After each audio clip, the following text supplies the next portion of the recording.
त्यानंतर मी माहेश्वरीला विनंती करतो की तिने तिचं प्रेझेंटेशन या ठिकाणी सादर करावं. शेवटचं प्रेझेंटेशन आहे.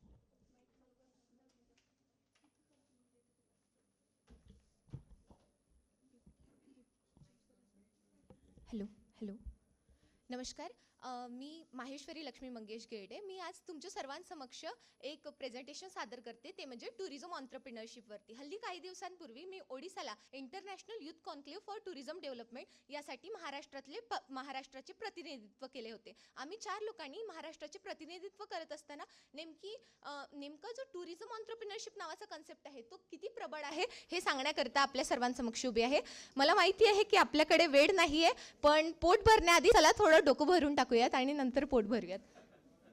तर चला, तर from where did this idea originate. तर सगळ्यात आधी मी जसे तुम्हाला सांगितलं की इंटरनॅशनल यूथ कॉन्क्लेव्हला गेलो होतो, तर तेव्हापासनं तो आयडिया माझ्या डोक्यात आला.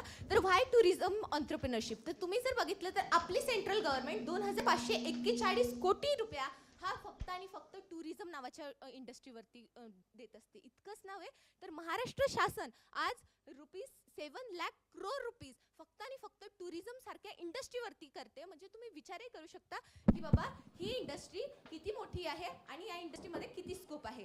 यापुढे बघितलं तर आता टुरिझम इंडस्ट्रीज का, तर लो इन्व्हेस्टमेंट आणि हाय रिटर्न वाली इंडस्ट्री आहे. इतकंच नव्हे तर तुम्ही विचार करा की जर आपल्याला स्ट्रेस आला तर आपण ऑफिसला जाऊ की कुठेतरी फिरायला जाऊ. फिरायला ना, तर म्हणजे खऱ्या रीतीनं स्ट्रेस मॅनेजमेंट हब आणि मॅसिव्ह जॉब क्रिएशन. आज आपल्या देशामध्ये 60 लाखहून अधिक विद्यार्थ्यांना कुठेतरी रोजगार निर्मितीची संधी करून देण्यासाठी ही टुरिझम इंडस्ट्री खरंच एक मोठा पाया असणार असं मला वाटतं.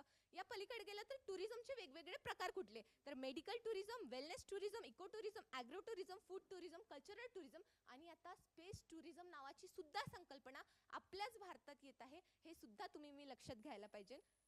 या पलीकडे गेलं तर आता ॲग्रो टुरिझम म्हणजे नेमकं काय, तर ॲग्रो टुरिझम आपण शेती, आपल्या सगळ्यांना शेती माहिती आहे, पण बाबा रे शेतीला सुद्धा आपण एका टुरिझम ऑन्ट्रप्रिनरशिपमध्ये कसं ॲड करू शकतो. तर बघा याचं उदाहरण म्हणजे सगोना बागचं हे मॉडेल. हे कुठलं हॉटेल आहे, तर हे एक 5 स्टार हॉटेल आहे ज्याचं नाव आहे सगोना बाग. सगोना बागने काय केलं की त्यांची जे काही पण ॲग्रो टुरिझम होतं त्याला डेव्हलप केलं. त्यांच्या ॲग्रिकल्चरमध्ये त्यांनी शेततळं आणि असं मॉडेल तयार केलं ज्याच्या माध्यमातून पद्मश्री ज्ञानेश्वर जोशी सर यांना पद्मश्री पुरस्काराने देखील सन्मानित करण्यात आलं. इतकंच नव्हे तर तुम्ही होमस्टेची पद्धत झाली, विलेज लाईफस्टाईल टुरिझम झालं, अशा असंख्य गोष्टी आपण करू शकतो. आणि सेक्रेड ग्रोव्ज म्हणजे देवराई. तुम्हाला सांगताना फार अभिमान वाटतो की आपल्या महाराष्ट्रामध्ये 2800 ते 3000हून अधिक देवराई ही संकल्पना आपल्याच महाराष्ट्रात आहे. तर ही देवराईचं सुद्धा प्रोटेक्शन करून कोकणातल्या परिसरातले लोक सुद्धा ॲग्रो टुरिझमला असंख्यरित्या प्रोत्साहन देऊ शकतात असं मला वाटतं. Wellness and medical tourism.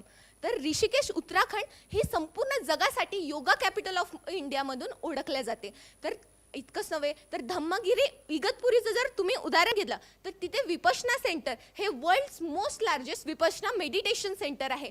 आणि इतकंच नव्हे तर समितीतल्या प्रत्येक विद्यार्थ्यांना योगा येतो. म्हणजे तुम्ही विचार करा की योगाच्या माध्यमातून सुद्धा खऱ्या रीतीने ट्रॅव्हल टुरिझम ह्या इतक्या मोठ्या इंडस्ट्रीमध्ये आपण एक ऑन्ट्रप्रिनर म्हणून भूमिका निभावू शकतो. आणि कोकण किनाऱ्याचा जर आपण विचार केला तर आज तुम्हाला सांगताना फार अभिमान वाटतोय की अनेक आंतरराष्ट्रीय महिला या प्रेग्नन्सी चांगल्या रीतीने व्हावी आणि बाळ हे सुकट आणि सुदृढ राहावं म्हणून कोकण किनारपट्टीवरती येतात. तुम्ही ह्या सुद्धा गोष्टीचा विचार करायला पाहिजे. इतकंच नव्हे तर कलिनरी टुरिझम और food tourism.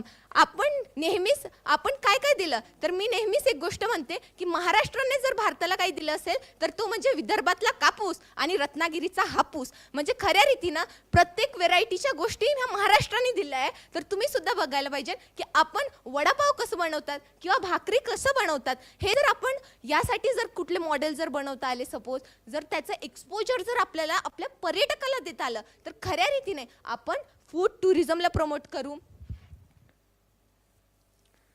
Government scheme for tourism ऑन्ट्रप्रिनरशिप ह्या असंख्य स्कीम्स आहे. पण तुम्हाला सांगावंसं वाटतं की टुरिझम पॉलिसी ही महाराष्ट्र सरकारची अशी पॉलिसी आहे जी खऱ्या रीतीने 15 लाखहून अधिक रुपयाचं कर्ज हे एका स्त्रीला टुरिझम ऑन्ट्रप्रिनर बनवण्यासाठी देत असते, आणि ते पण बिना व्याजावरती. म्हणजे तुम्ही ह्या गोष्टीचा सुद्धा विचार करायला पाहिजे. आणि internship programme for the student, Maharashtra tourism development कॉर्पोरेशनचे इंटर्नशिप प्रोग्राम असो, CM पंजाब टुरिझम इंटर्नशिप असो, अशा असंख्य फेलोशिप खऱ्या रीतीने आज टुरिझम सेक्टरमध्ये आहे.